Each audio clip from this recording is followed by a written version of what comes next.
Wow, those two people look just like us. No way, I look much better than that clone of me. We should not have allowed to let the professor clone us. You are right, because now our clones have tried to discredit our entire conversation. Though it would help with all the people who want to use my brilliant character. The one who looked, like you said, that Jesus was a zombie.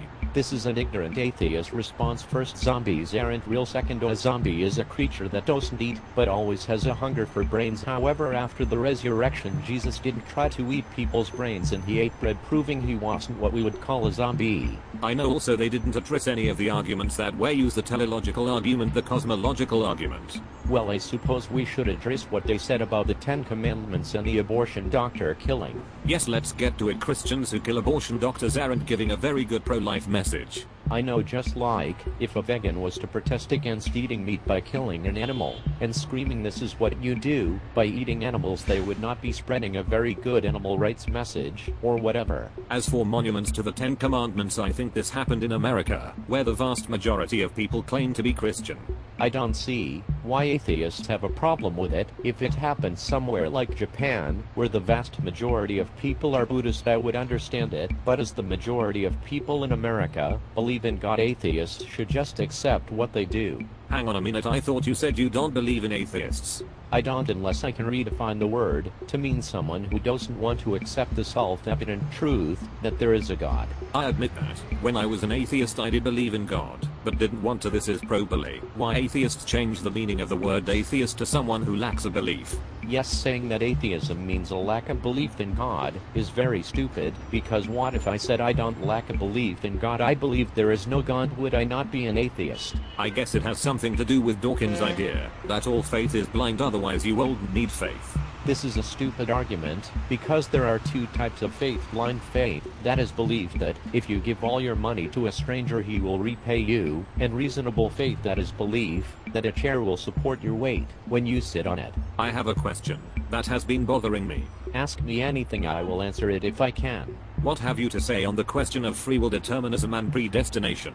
Simple. God is outside of time. He knows what will happen, because he has already seen it happen. Then how do we have free will? God didn't make you do anything. You choose to do what you do. Adam decided to eat the fruit from the tree of knowledge of good and evil. God didn't make him. Why did God create a tree that would kill man if he ate it? To give man a choice. Notice God put the tree right next to the tree of life. Basically, God said to mankind, live or die, your choice. We opted for death. But the people who were born after Adam didn't have any control over Adam's choice. Yes, but they did have prophets who called them to repentance, like Enoch. Cain killed Abel, but Abel was godly, so he will live in heaven. You can see where this is leading. We all have a choice, heaven or hell. I guess the problem of evil doesn't work, because God has to first test all mankind to see who will choose life and who will choose death. Some atheists wear black and say they want to go to hell. Yes, we call them goths or Satanists, because they don't believe in God. They are forced to conclude that Hitler, Stalin and all the bad people in history will get away with their evil deeds. This has probably something with that stupid guy who said God is dead. This leads to nihilism, which means the loss of an absolute basis for morality. You mean Friedrich Nietzsche? Once people start thinking morality is subjective, they end up doing what the Nazis did. Morality is clearly objective. How can someone say what the abortion doctor killers did is wrong if morality is subjective? They can't. It is hypocritical of atheists to say it is wrong when they have no basis for morality. Yes, I'm still waiting for an atheist to show me how they have any basis for morality. On the other hand, Christians who kill abortion doctors should be ashamed. Exodus 20:13 Thou shalt not kill. I know they aren't being very Christ-like. Atheists say lots of bad things about religion. Karl Marx said religion is the opium of the people. Another guy said religious people are mentally sick. A North Korean communist was asked why all religion was forbidden, except the worship of his beloved leader. He said religion is poison. It is clear that atheism is poisonous. You can see it fruits communism, Nazism.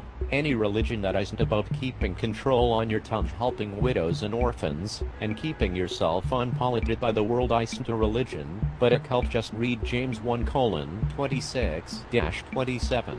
If that is what true religion is about, I'm all for it. Me too. You can't say atheism is good, because it often leads people to do bad things. Yes, atheists have no basis for morality, yet they often claim to be more moral than theists. How ironic.